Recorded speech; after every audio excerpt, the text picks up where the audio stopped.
Leviticus chapter 6. The Lord spoke to Moses. He said, "Give these regulations to Aaron and his sons. This is the regulation for burnt offering. The burnt offering shall remain on the altar hearth all night until morning, and the fire on the altar is to be kept burning. The priest is to put on his linen tunic and his linen breeches. Then he must remove the greasy ashes of the sacrifice consumed by the altar fire and place them at the side of the altar. Then he is to change his clothes and carry the ashes to some place that is clean outside the camp. The fire that consumes the burnt offering on the altar must not be allowed to go out. Every morning the priest must put firewood on it, arrange the burnt offering on it, and burn the fat from the covenant sacrifices. An undying fire is always to burn on the altar. It must not go out. This is the regulation for the grain offering. One of the priests, a son of Aaron, is to bring it into the presence of the Lord in front of the altar. He is to take a handful of the fine flour with the oil and incense which have been added to it, and burn it on the altar as a memorial, so that it becomes a sweet aroma that appeases the Lord. After that, the remainder is to be given to Aaron and his sons. They shall eat it in the form of unleavened loaves. They are to eat it in a sacred place within the courtyard of the tent of meeting. The share I give them of my offerings by fire must not be baked with leaven. It is most holy, like the sin offering and the sacrifice of reparation.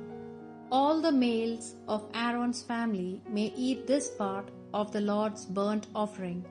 This is an irrevocable statute for all your descendants.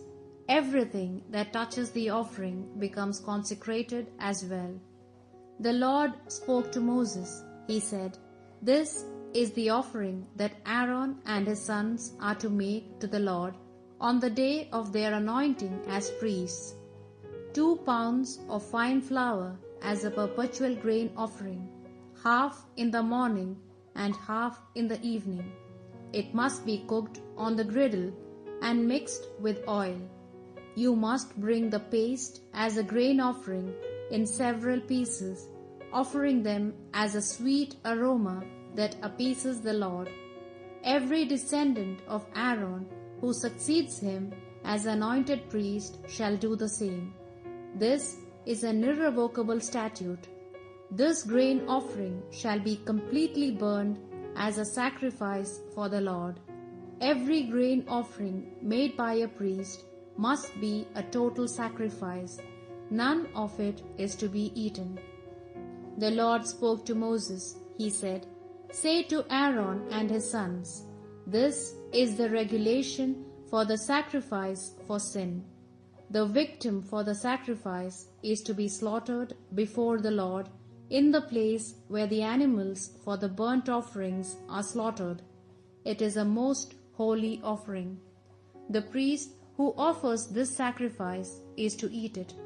It must be eaten in a holy place within the courtyard of the tent of meeting.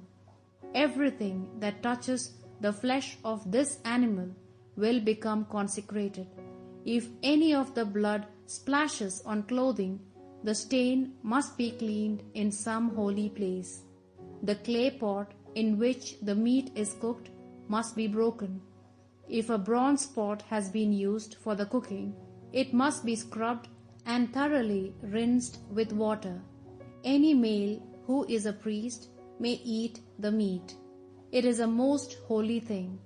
But no one may eat any part of the sin offering of which some blood is brought into the tent of meeting and used for performing the rite of atonement in the sanctuary. The meat must be burnt in the fire."